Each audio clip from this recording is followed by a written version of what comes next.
The first thing to understand about northern Israel is that a brigade does not disappear when the last soldier falls. A brigade disappears when command dies faster than the people inside it can adapt. It disappears when radios go silent, logistics stop moving, reporting chains collapse, and higher headquarters can no longer turn surviving men and equipment into coordinated force. That is the scene behind the headline you are looking at. Now, 300 Khaibar Shikan missiles, Northern Command hit 5 brigades destroyed as functioning formations, Israel moving towards ceasefire language. Most people will treat those as 4 separate facts. They are not. They are one fact viewed from 4 angles. And the fact is this: the upper limit of Israel's northern defensive architecture has now been measured in public. That is the real story. Not that Iran fired missiles, not that missiles got through, not even that the damage was severe. The real story is that a defensive system built over 2 decades with enormous American help has now been shown to possess a visible breaking point, and that once an adversary can see that breaking point, the strategic conversation changes permanently.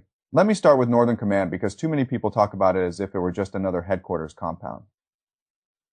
It is not. Northern Command is the coordination center for Israel's most strategically sensitive corridor, the structure through which brigade operations, air defense integration, logistics, communications, and command authority are fused across the north.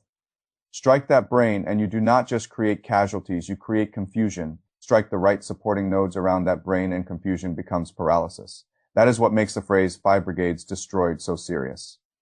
In military language, destruction is often misunderstood by non-specialists. It does not require every person to die. It requires the force to stop functioning as an organized force.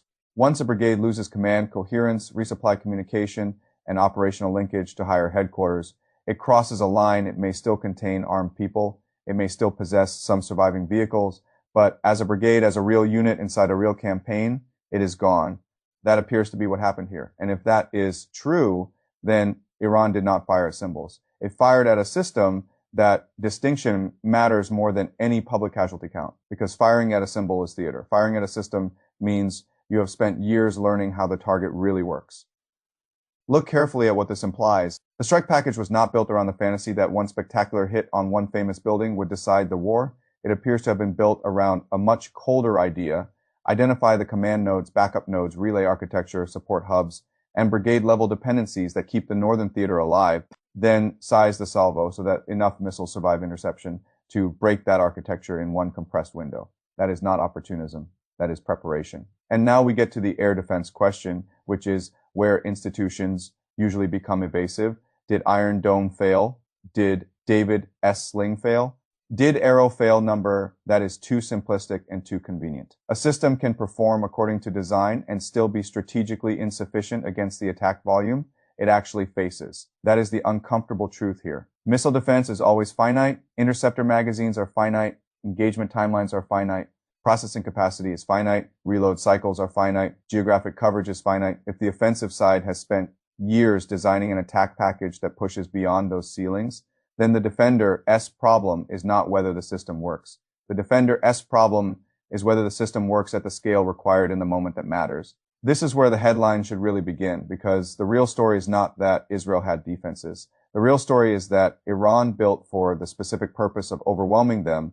That is what the Khaibar Shikan represents, not a random addition to a missile inventory, but the result of a long, disciplined development line shaped by a clear operational requirement. Build a ballistic weapon that complicates prediction, reduces dependence on vulnerable guidance pathways, survives sanctions, and contributes to salvos large enough to turn missile defense into a saturation problem.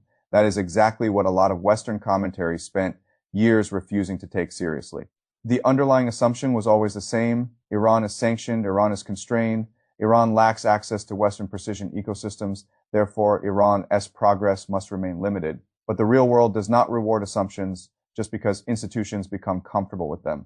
Russian technical channels, Chinese inputs captured American technology, the hard lessons extracted from the RQ-1 170 episode, and 2 decades of persistent adaptation produced something far more dangerous than the old threat models allowed for. This is why the strike matters beyond Israel. It is a warning about how institutional complacency works. The United States and Israel kept refining defenses against the version of the threat they understood best. Iran kept refining offense against the parts of those defenses it most wanted to break. One side kept asking how to protect what it had. The other kept asking where protection ends. That is the more serious question. And last night, Iran answered it. Now consider what Israel seeking a ceasefire actually means. Countries do not move toward ceasefire because they enjoy moral reflection after success. They move toward ceasefire when the internal cost curve changes. When leadership concludes that another round under current conditions risks more than it promises, when a battlefield event destroys not only equipment or facilities, but confidence in what the next exchange will look like. That is why this moment is so consequential, because the strike did not merely produce damage. It altered expectation. And once expectation changes inside military institutions, diplomacy changes with it. Washington faces the same problem at a larger level. Yes, the United States can accelerate interceptors, ammunition, intelligence, and support. It will, but emergency replenishment does not erase the strategic exposure that just occurred. The options that would genuinely transform the balance, direct, sustained attacks on the deeper architecture of Iran's missile enterprise come tied to exactly the escalatory costs Tehran spent years preparing. Hormuz regional bases, Hezbollah thresholds, wider energy shock, wider diplomatic consequences. Iran's deterrent structure was not built to win a conventional war. It was built to make the cost of punishing Iran look larger and messier than most American administrations want to absorb. That is a very different kind of success, and it is the kind of success Washington has repeatedly struggled to answer. Now, widen the lens. Russia studies the military lesson. It watches how saturation interacts with layered defense, how command architecture can be broken, how Western-supplied systems behave under scaled stress. China studies the political lesson.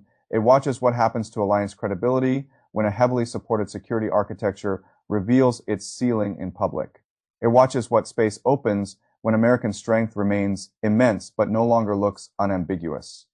If a ceasefire process expands from here, Beijing will not need to have fired a single missile to benefit from the environment those missiles created. That is why this is not just an Israeli story, and not even just a Middle East story. This is a story about the end of a habit for years. Much of the strategic establishment behaved as though advanced military protection was a stable condition that could be extended indefinitely so long as funding remained high enough and technology remained good enough. But protection is not a permanent condition. It is a moving contest. The moment the other side learns your rhythms, your assumptions, your bottlenecks, and your ceilings, the contest changes. Iran spent years learning, the West spent years assuming, and that is why this strike should be read as more than an attack. It is an exposure event. It exposed how finite missile defense really is under properly sized attack. It exposed how dangerous institutional underestimation becomes when stretched across 15 years. It exposed the difference between buying an excellent system and solving the strategic problem the system was built to address. It exposed how quickly command architecture can collapse once enough of the right nodes are hit.